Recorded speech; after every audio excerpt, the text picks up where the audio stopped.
We have decided to inflict her with only one sentence, that is sentence of death.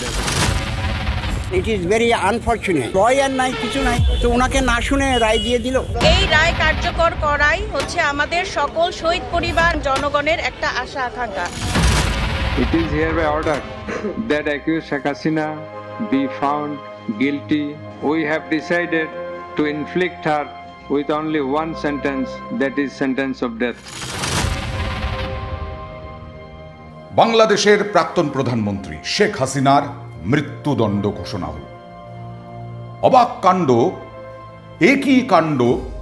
এই শেখ হাসিনার শোনা যাচ্ছে তার কোনো আইনজীবী ছিলেন না, কারণ আইনজীবী হিসেবে যাকে রাখা হয়েছিল একজন পুতুল, মানে আইনজীবী তার বলার ক্ষমতা ছিল না, তাকে মিনমিন করতে হয়েছে।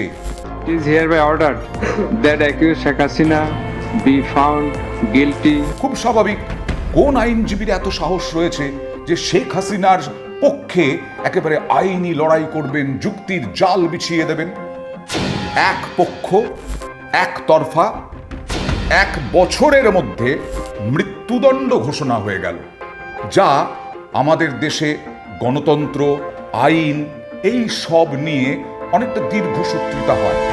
জঙ্গিদের বিরুদ্ধে, অপরাধীদের বিরুদ্ধে, দেশদ্রোহীদের বিরুদ্ধে।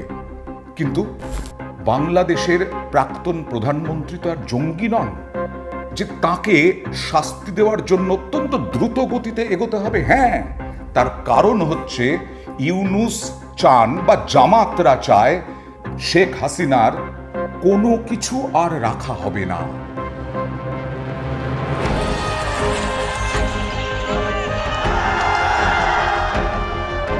একেবারে মিটিয়ে ফেলা হবে। মুজিবুর রহমান থেকে আরম্ভ করে মুক্তিযোদ্ধাদের কোনো কিছুই আর রাখা হবে না, মিটিয়ে ফেলা হবে। পাকিস্তানের দাসত্ব করবে, পাকিস্তানকে নিয়ে থাকবে এবং দুজনে মিলে না খেয়ে শুধু অস্ত্র নিয়ে আর ভারতকে আক্রমণ করবে, ভারতের লোক, ভারতের মানুষ মারবে।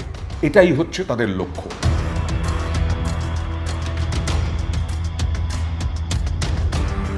এই যে শেখ হাসিনা এখন ভারতে আছেন, হ্যাঁ, ভারত রাজনৈতিক আশ্রয় দিয়েছে শেখ হাসিনাকে। শেখ হাসিনাকে অনেকবার চেয়েছে বাংলাদেশ। ভারত বলেছে দু দেশের মধ্যে আলোচনা প্রয়োজন, দু দেশের মধ্যে পরামর্শ প্রয়োজন। সেই পরামর্শ বা আলোচনার জায়গায় বাংলাদেশ কখনো আসেনি, কিন্তু তারা চাইছে। এবার মৃত্যুদণ্ড হয়েছে, যে মৃত্যুদণ্ড